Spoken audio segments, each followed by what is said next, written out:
You shared a remarkably succinct but incredibly dense piece of poetry with us today. Yeah, it really packs a punch. It really does. And we are just jumping straight into the deep end of it today. We're going beyond the words of Dream Deferred, Martin's Nightmare, by D.L. Davis the poet. And our mission today is to deeply analyze how D.L. uses vivid imagery and structured repetition to basically trap the reader inside an inescapable cycle of violence. It's a very visceral experience reading it. Yeah, and the hook here is that, while this text is super short, I mean, it packs the emotional and philosophical weight of an entire textbook.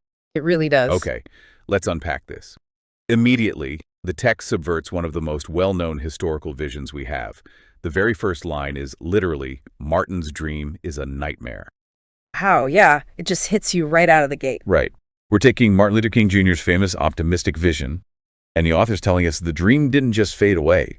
It actively mutated into something terrifying.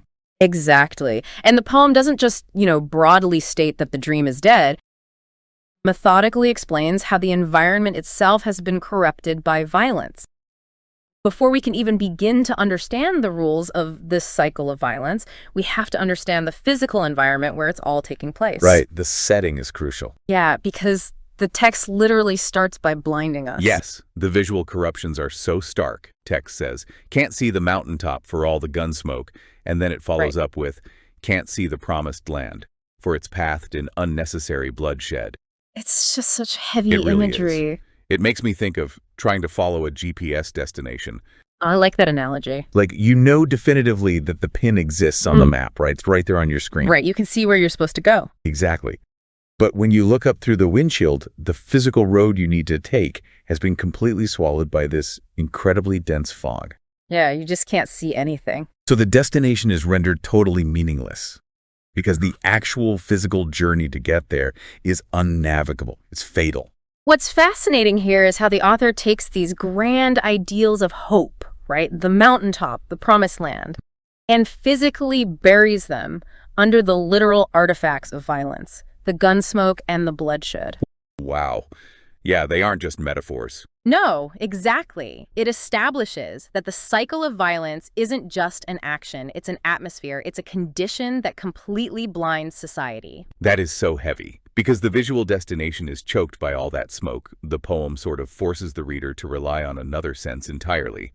Right, it pivots to hearing. Yeah, which reveals an even deeper human cost to this environment. We go from sight to sound. And that auditory intrusion is deeply unsettling. Totally. It brings us to the line, silence is filled with screams of innocent souls. Wait, I want to push back on that for a second, or at least ask a question. Sure, what are you thinking? Usually silence implies peace, right? Or at least the aftermath of an event where things have finally settled down. So how can silence be filled with screams?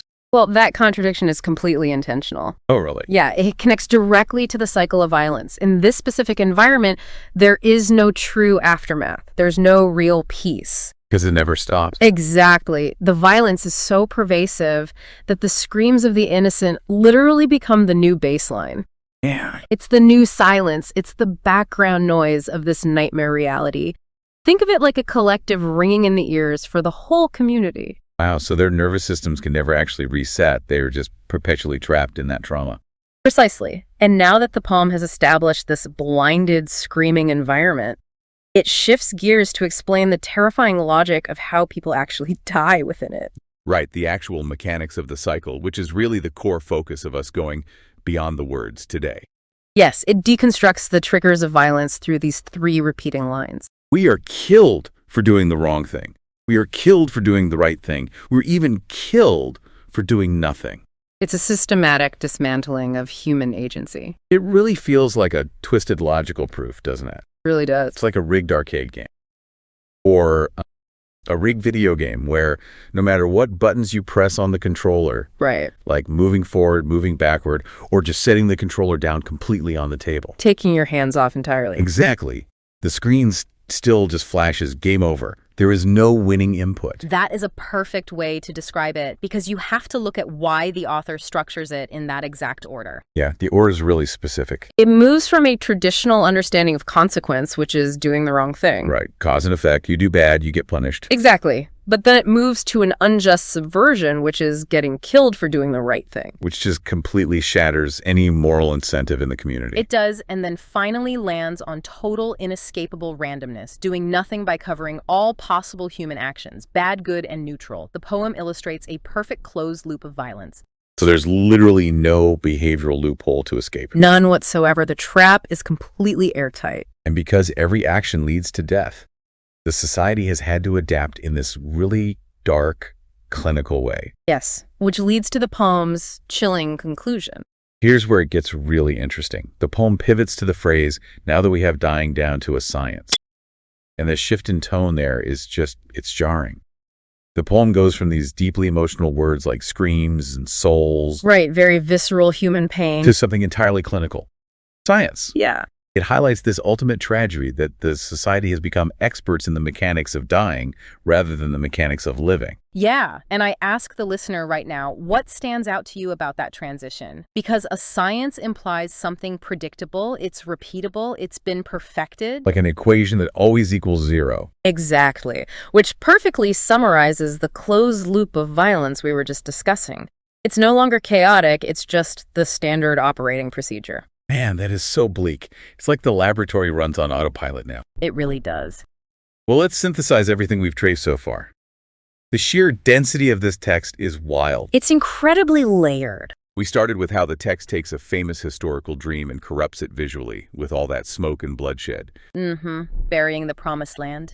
And then it corrupts it audibly with the screams. Right. And finally, it corrupts it logically with that inescapable three-part cycle of death. Yes, culminating in a reality where dying is literally a perfected science. Which brings us to the final cliffhanger of the poem. The text ends with this lingering, unanswered question, how do we survive? It just drops you right at the dead end of that terrifying logic. Exactly. And that leaves us with the final provocative thought for you, the listener, to mull over today.